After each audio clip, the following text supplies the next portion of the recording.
Salom do'stlar, bugun men sizlarga umurtqa grijasi va bel og'rig'i sabablari haqida aytib beraman. Qani ketdik.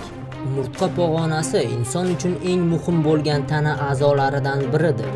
Umurtqa pog'onasi inson gavdasini tik tutib turishda muhim rol o'ynaydi. Va bundan tashqari umurtqa pog'onasi orasida nerv tolalari bilan birga insonning qo'l-oyoq harakatini va insonning muvozanatini boshqaruvchi orqa miya joylashgan. Eslatib o'taman, insonda bosh miyadan tashqari yana bir miya, ya'ni orqa miya ham bor. Inson bosh miya bilan fikrlaydi, aql zakovatini ishlatadi. Orqa miya esa fikrlamaydi, faqat inson harakatlarini boshqaradi. Agar orqa miyaga shikast yetsa, inson harakatlana olmaydi. Xuddi mana shu orqa miya umurtqa pog'onasi orasida zonasiga joylashgan bo'ladi. Endi umurtqa grijasiga kelsak. Grija qanday va nima sababdan paydo bo'ladi? Umurtqa grijasi o'rta va katta yoshdagi insonlarda ko'p uchraydi.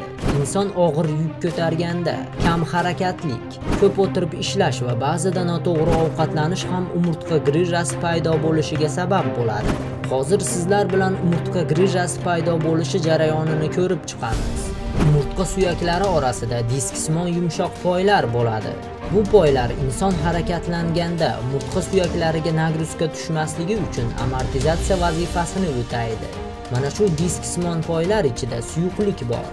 Inson og'ir yuk ko'targanda va doimiy og'ir mehnat bilan shug'ullanganda umurtqa pog'onasi suyaklari orasidagi disksimon poylar ezilib qoladi.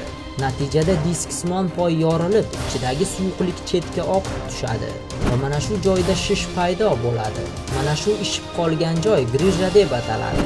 Shish paydo bo'lishi oqibatida esa umurtqa pog'onasi orasidan o'tgan orqa miya nerv tolalari qisilib qoladi. Shundan so'ng inson faqat belida emas, oyoq qo'llarida ham og'riq seza boshlaydi. Shuning uchun umurtqasida grijasi bor insonlarning oyoq qo'llari ham og'rib turadi. Umurtqa grijasini davolash. Umurtqa grijasi bilan og'rigan odamlarga yugurish, sakrash, og'ir yuk ko'tarish mumkin emas. Umurtqada grija paydo bo'lishi bilan operatsiya qildirishga shoshilmang. Umurtqa grijasi operatsiyasi juda og'ir kechishi va qimmatga tushishi mumkin. Operatsiyadan keyin esa uzoq vaqt doimiy qoidalarga amal qilib yashashga to'g'ri keladi. Umurtqa grijasini operatsiyasiz ham davolasa bo'ladi. Buning uchun umurtqa grijasini yo'qotish uchun qilinadigan mashqlar bilan shug'ullanish kerak bo'ladi. Bu mashqlar sekin-asta umurtqa grijasini yo'q bo'lib ketishiga yordam beradi. Beldagi og'riqlar qoladi.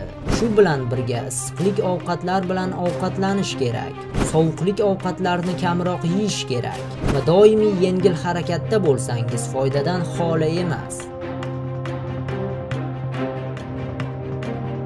Mana shunaqa gaplar do'stlar. Agar video yoqqan bo'lsa, videoga like qo'ying va kanalimizga qo'shiling va o'zingizning fikringizni izohlarda qoldiring. Hammaga xayr.